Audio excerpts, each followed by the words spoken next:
Algoritmos. Un algoritmo es un procedimiento para resolver un problema. Puede que necesites una receta para sobrevivir con 2 huevos y una salchicha.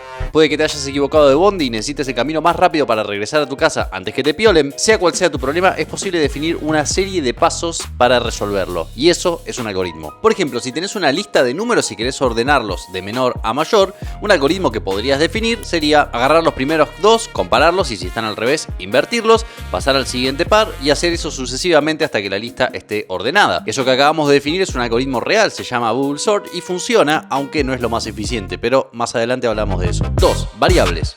Una variable es como una caja a la cual podés etiquetar y guardar algo para ir a buscarlo después, con la excepción de que la caja es un espacio en la memoria de tu computadora y la etiqueta es un identificador, un nombre arbitrario que vos definís en algún lenguaje de programación. Por ejemplo, ahora mismo hay una variable en tu computadora IO celular IOUAE TV Smart, el cual indica cuántos likes tiene este video. Si sos una persona de bien y decidís apretar el botoncito mágico para darme puntos de internet, el dispositivo en cuestión va a tener que ir a donde esté guardada esa variable e incrementar su valor. Gracias, te quiero mucho. Si es que le diste like, si no, no. Lo cual es un buen ejemplo de 3. Condicionales. Un condicional le permite a un programa tomar distintos caminos en función de lo que esté sucediendo en su entorno. Más específicamente, con un condicional podés definir una instrucción del tipo: si pasa esto, hace lo siguiente, de lo contrario, hace esta cosa. Por ejemplo, cuando iniciás sesión en un sitio web, en algún lugar va a haber un fragmento de código que dice: si esta persona ingresó la contraseña correcta, déjalo entrar, de lo contrario, mándale un error. También podés combinar múltiples condicionales, hacer expresiones más complejas e incluso anidar un condicional dentro de otro, pero tenés que tener cuidado con esto porque si anidás muchos condicionales tu código se puede volver tan complejo que nadie más que vos lo va a entender, algo que en la industria se conoce como seguridad laboral. 4. Tipos de datos. Antes dijimos que una variable es como una especie de cajita en la que podés guardar cosas en tu computadora. El tipo de datos de una variable le indica qué tan grande o chica tiene que ser esa caja. Esto es porque no es lo mismo reservar espacio en memoria para guardar un booleano que puede tomar 2 valores posibles que un número grande, una palabra o la fotopija que me saqué ayer. Para la fotopija se necesita mucho menos espacio. Dependiendo del lenguaje que estés usando va a haber distintos tipos de datos, pero los primitivos más comunes son bool,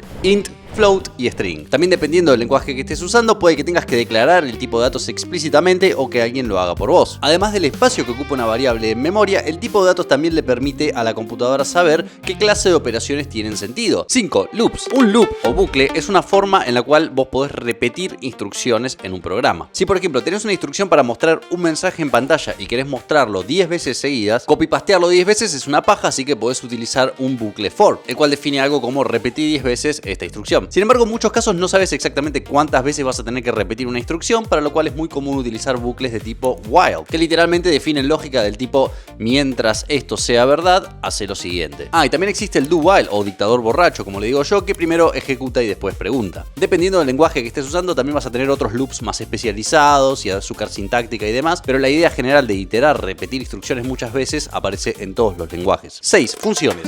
Una función es un fragmento de código empaquetado que podés reutilizar. Por ejemplo, podés tener una función como la siguiente: calcular precio es el nombre, es un identificador arbitrario que le pusimos nosotros, y precio y descuento son los parámetros, las cosas que ingiere esa función para devolver su resultado. La ventaja más obvia de una función es que podés reutilizar ese mismo fragmento de código en muchos lugares, es decir, podés llamar a esa misma función desde distintas partes. De ese modo, si tenés una pieza de lógica que aparece en muchos lugares de tu programa, podés encapsularla y después, si tenés que cambiarla, la tenés que cambiar solo en un lugar. Una función también puede ser void, es decir, que no devuelve explícitamente nada, aunque puede tranquilamente tener efectos secundarios, es decir, modificar de alguna forma el estado de tu programa. Esto es algo que deberías evitar, no solo porque hace más difícil de seguir y entender un programa, sino sobre todo porque si te escucha un gordo funcional te vas a comer 2 horas escuchando hablar de functores y mónadas. 7. Recursividad. Una función es recursiva cuando se define en términos de sí misma. Esto suena complejo, pero con un ejemplo lo entendés al toque. Supongamos que querés buscar fotos de gatitos en todas las carpetas en tu computadora. A esto podrías hacerlo con una función recursiva que por cada carpeta revise todos los archivos que contiene y por cada subcarpeta vuelva a ejecutar la misma función. Lo copado es que no importa cuántas subcarpetas tengas, porque como son todas más o menos lo mismo en su estructura, podés aplicarle una y otra vez la misma solución de forma recursiva.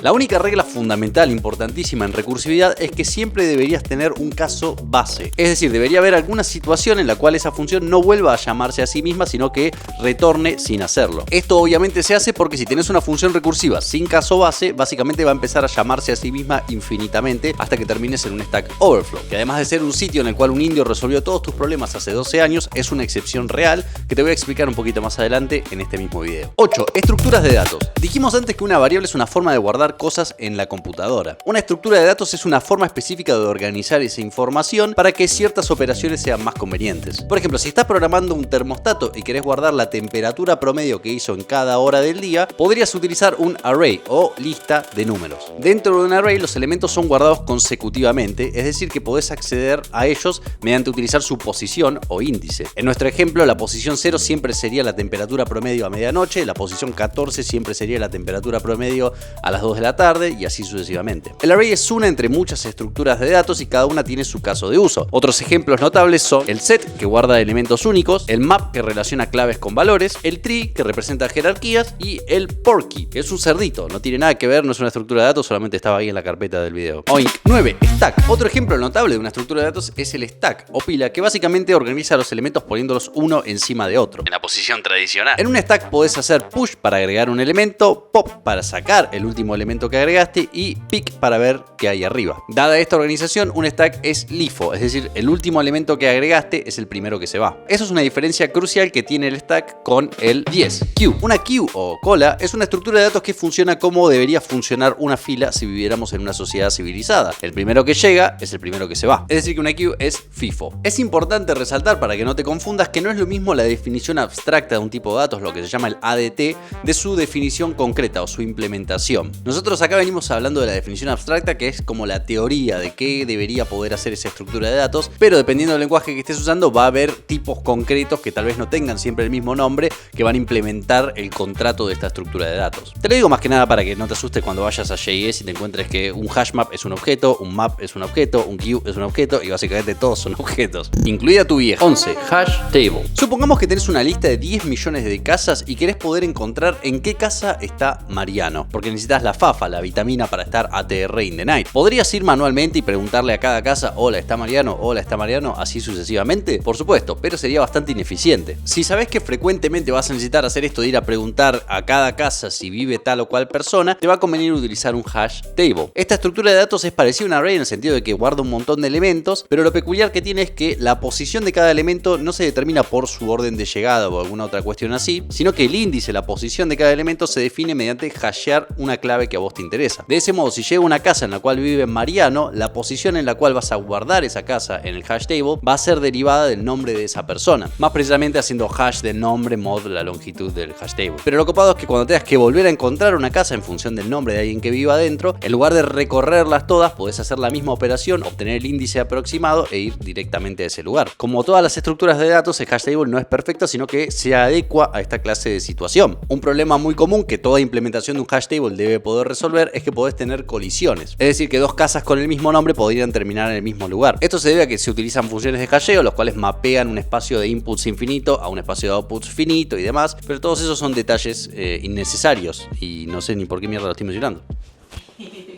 ¿A quién por no importa? 12. Complejidad y Big O. Pese a que su nombre suene a personaje del San Andreas, Big O es una herramienta matemática legítima para medir el costo de una función, de un algoritmo, a medida que su input crece. Por ejemplo, si tenés un array y querés encontrar algún elemento específico que te interesa, una solución sería meter todos esos elementos en un bucle y por cada uno comparar si es el que a vos te interesa. Con este algoritmo, si la cantidad de números en tu array es 10, vas a tener que hacer, en el peor de los casos, 10 comparaciones. Si es 1000, vas a tener que hacer 1000 y si es n, vas a tener que hacer n. En notación Big O, por ende, diríamos que este algoritmo tiene una complejidad o n. Eso de complejidad se refiere básicamente al costo, ¿no? Es una forma elegante de decirle. Otra forma en la que se le suele decir a los algoritmos que son o n es que son lineales. Esto se debe a que si graficás la función de crecimiento en base a n, te va a dar una línea recta. Ahora, imagínate en cambio que por algún motivo querés comparar cada elemento con todos los demás elementos de esa lista para ver si están repetidos. Una solución posible sería iterar todos los elementos y por cada uno de ellos iterar de vuelta todos los elementos. elementos. Es decir, un bucle dentro de otro bucle. Bucleception. Si tenés 10 elementos en la lista, vas a tener que hacer 10 por 10, 100 comparaciones. Si tenés 1000, vas a tener que hacer 1000 por 1000. Si tenés n, vas a tener que hacer n por n, o sea, n al cuadrado. Es decir, que este algoritmo podemos estimar que tiene una complejidad computacional, un O de n al cuadrado. Algo que habrás notado es que en todos los ejemplos que te di, hablamos siempre del peor caso posible. Pero esa no es la única forma de analizar un algoritmo. También podés analizar el caso promedio, el mejor caso posible y demás. Por ejemplo, el hash table que definimos en el punto anterior, en el caso promedio tiene una complejidad de 1, lo que se llama tiempo constante, es decir, que siempre te cuesta lo mismo encontrar un elemento. Pero en el peor caso posible, en el que tengas una suerte de mierda y te toquen un montón de colisiones, el hash table de hecho tiene una complejidad de ON.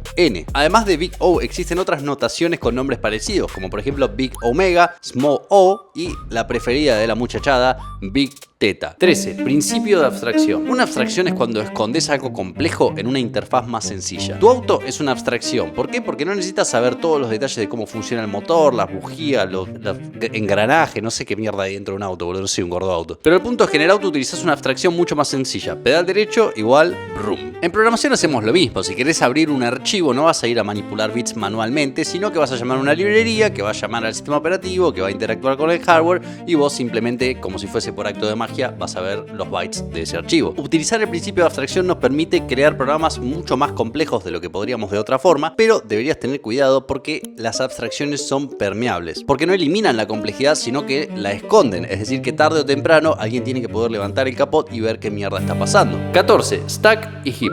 Cuando un programa le pide memoria a tu computadora, generalmente la maquinola va a utilizar una de dos regiones, el stack y el heap. El stack guarda información de las funciones que va llamando tu programa y se llama así precisamente porque cada función que vos llamás va agregando un elemento a esa pila. Si agarrás cualquier lenguaje de programación y pones un punto de interrupción, generalmente vas a poder ver en el debugger la pila de llamadas. El stack también es responsable de que no puedas tener funciones recursivas sin caso base. Como no es infinito, si tenés una función recursiva que nunca termina de llamarse a sí misma, eventualmente se va a desbordar esa pila, lo cual le da nombre a la excepción Stack Overflow. La otra región que mencionamos, el heap o montículo, poronga le decía montículo, es una región de memoria un poco más flexible que generalmente se utiliza para guardar cosas que tu programa necesita en tiempo de ejecución. El principal problema con guardar cosas en el heap es que eventualmente alguien tiene que limpiar, tiene que liberar esa memoria que le pediste a tu compu. Si estás usando un lenguaje chat como C, puede que tengas que hacerlo vos mismo, pero si no querés volverte pelado debugueando mallocs y frees por toda la eternidad, puedes intentar utilizar algún lenguaje con recolección automática de basura. Esto significa que va a haber una mucama que intenta detectar las cosas que va dejando tiradas tu programa roñoso y limpiarlas, liberar el espacio. Obviamente esta conveniencia tiene un costo adicional de eficiencia, pero bueno,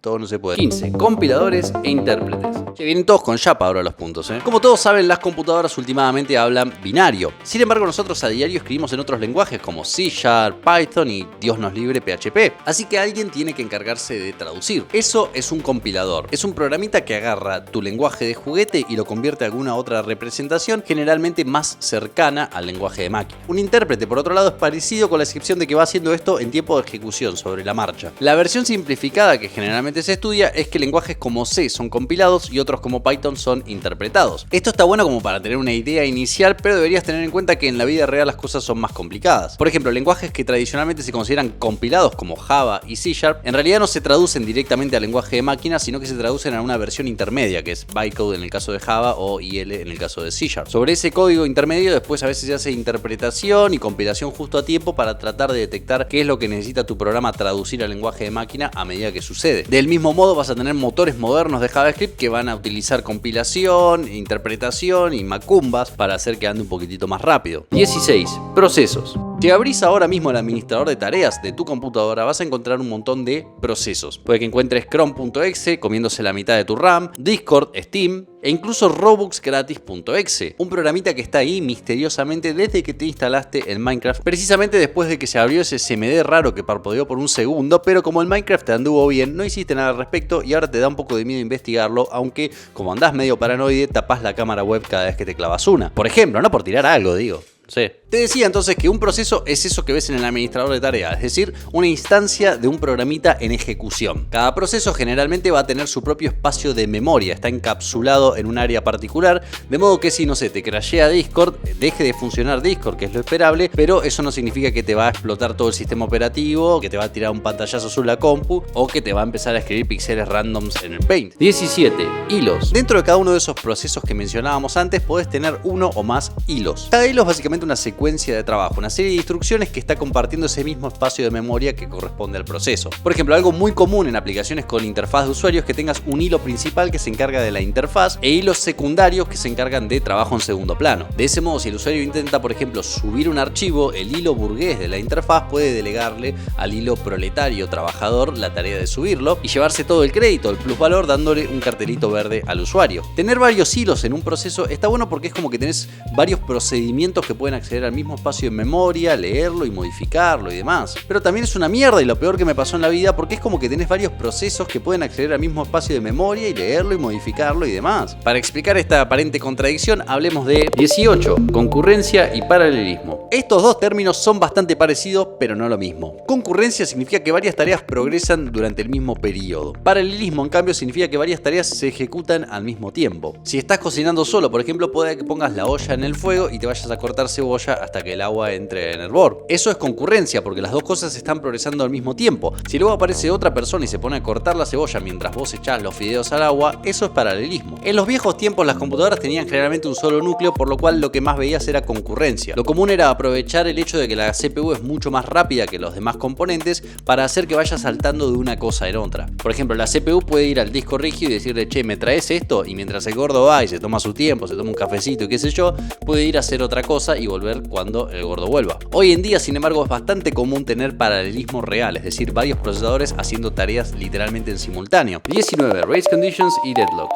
Supongamos, como hicimos antes, que tenés una variable que define cuántos likes tiene este video ahora. Si dos personas de bien se dan cuenta que llegaron hasta acá y todavía no apretaron el botoncito mágico, puede que quieran hacerlo al mismo tiempo. Para no dejarlos esperando, YouTube podría crear dos hilos, digámosle hilo A e hilo B, que se van a encargar de lidiar con el like de cada uno de ellos. Ahora, suponete que el hilo A llega primero, lee el valor de la variable likes, que actualmente digamos que es, no sé, 100, y luego le suma 1. Sin embargo, antes de que A llegue a guardar ese valor actualizado, puede ser que llegue B y lea el valor actual, que sigue siendo 100, y decida sumarle 1. Para ambos el resultado después de que ellos se incrementaron es 101, o sea, nos chorearon un like. Esto es una condición de carrera, donde el resultado final depende del orden impredecible en que se ejecuten dos operaciones concurrentes. Una solución muy común es utilizar un lock, que básicamente lo que hace es que el hilo que va a modificar esa variable llega y dice, muchachos, voy a trabajar acá y hasta que yo no termine de leer, modificar y escribir, no la toca nadie. Al unificar esas tres operaciones se dice que el acto de mutar esa variable tiene atomicidad, es decir, que es indivisible. Más allá de que perdimos un poquito de eficiencia porque ahora cada uno de estos hilos va a tener que esperar que el otro termine para ingresar a leer la variable y luego modificarla,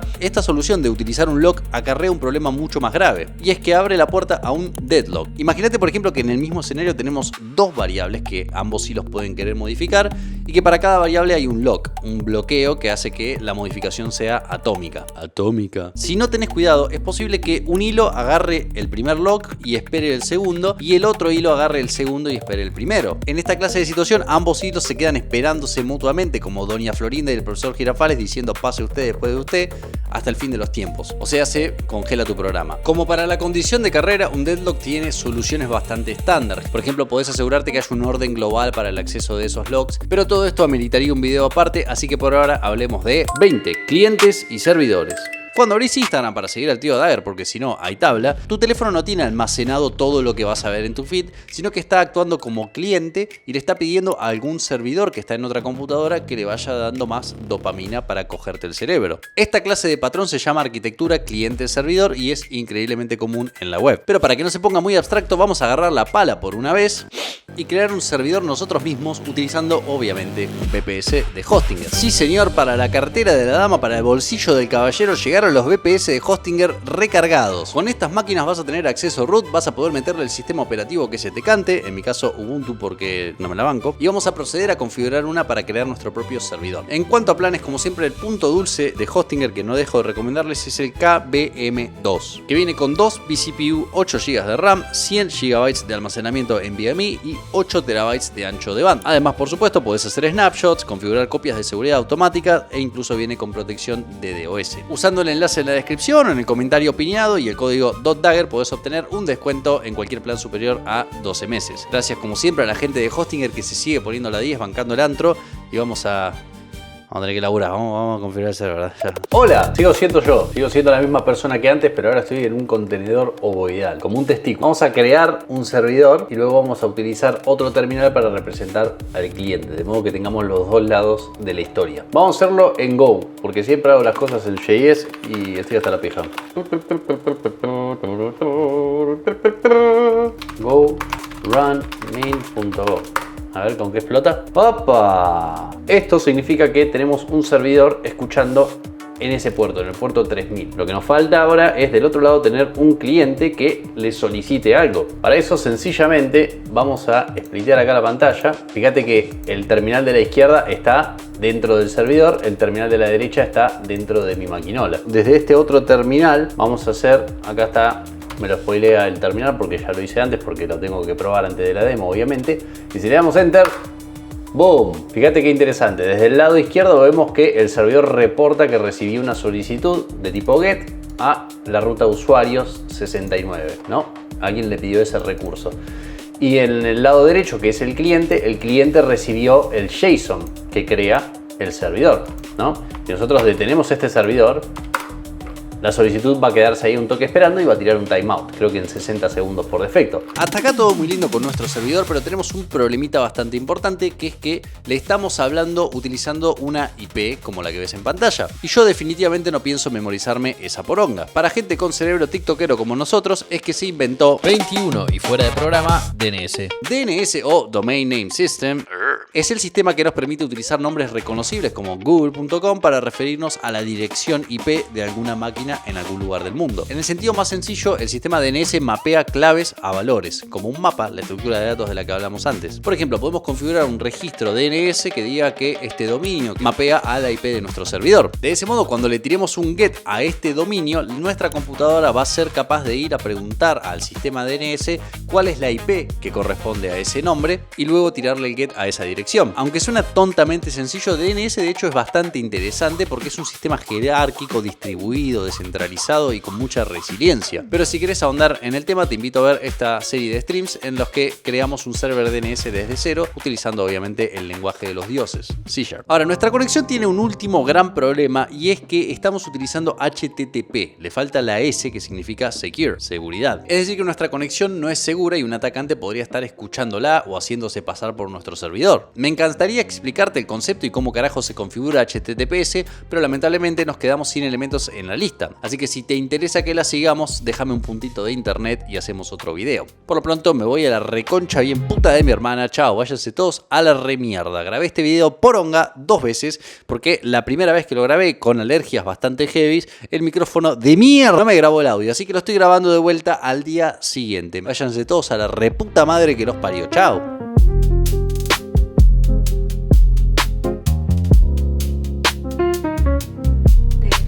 Yo creo que estoy para trabajar en Disney Channel ya. Me agarró un atacazo artístico.